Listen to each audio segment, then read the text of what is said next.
So it's been a while, but I'm back with the comfort build. So let's get started.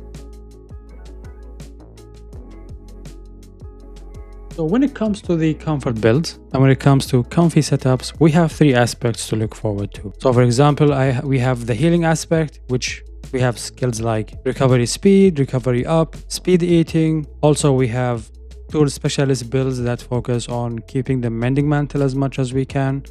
And also we have set bonuses that give us passive healing like Archvild armor, like Guardian Archvild with Decimator. And then we also have Zoshia's Pulse. And then the second aspect, which is the utility aspect, like earplugs, like Evade Extender, Evade Window, Item Prolonger. And then finally we have a defensive aspect, skills like Divine Blessing, Stun Resistance, although sometimes those can be mandatory in certain fights. We don't have to have them every time. So yeah, you have Divine Blessing, Stun Resistance, the Elemental Resistances, also the status effect resistances like Poison Resistance, Bleed Resistance, what else? Stench Resistance. So yeah, these are the defensive aspect of the comfy skills. And so for today's video, I wanted to have one of each element into the build while maintaining having decent affinity of 85%. And then we have also decent damage. And yeah, let's talk about the armor pieces and also let's talk about the weapon rolls. Now, the weapon roll, this is where things can be tricky because this is the most tedious, most annoying part about getting this build. Is oh my goodness, the amount of times I had to re-roll my weapons to just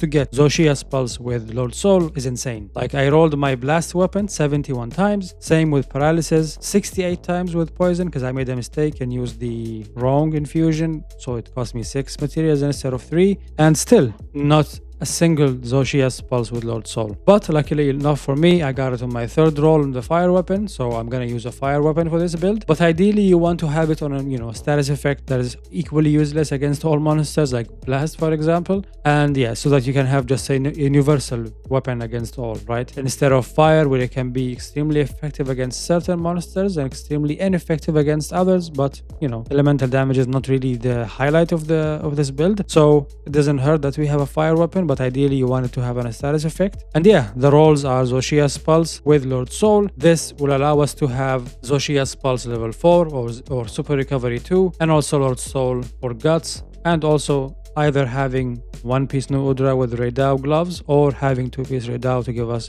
Thunderous Roar, if we end up using Latent Power.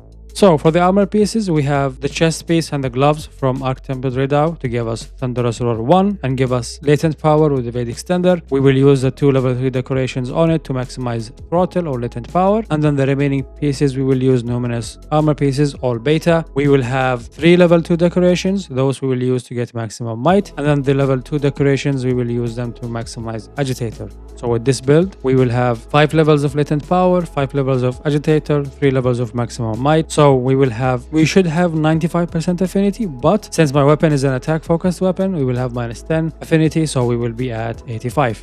And yeah, these are the pieces. So the talisman, I didn't mention anything because the talisman is where you can customize, right? So for me, in my comfy builds, I always tend to favor having Evade Window in the build. So I ended up using attack boost talisman that has Evade Window. It has 2 levels of attack boost. I wish it was 3 levels or 4 levels. This would have been fantastic, but I don't have anything good when it comes to Evade Window. This is the best one I have. So I end up using this one. It has 2 levels of Evade Window, 2 levels of attack boost, 1 level of Path Breaker, which is sweet to have, is not really important, with 1 level 1 decoration and 1 level 2. Now this level 2, we can either add 1 level of Counter Strike to give us 2 levels in the build, or we can use 1 level of Earplug. So it's up to you. And then we have, with the 1 level 1 decoration and the talisman, we have 3. I ended up using Divine Blessing, but feel free to just change it to anything you like Speed Eating, like Stun Resistance, like Bleed Resistance if you end up fighting Steve. So yeah, customize it to however you want. And yeah, this is the build overall.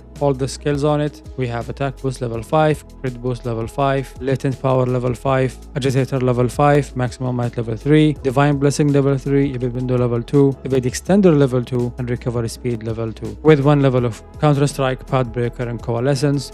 Just additional skills from the build. We can technically remove earplugs since we have evade window.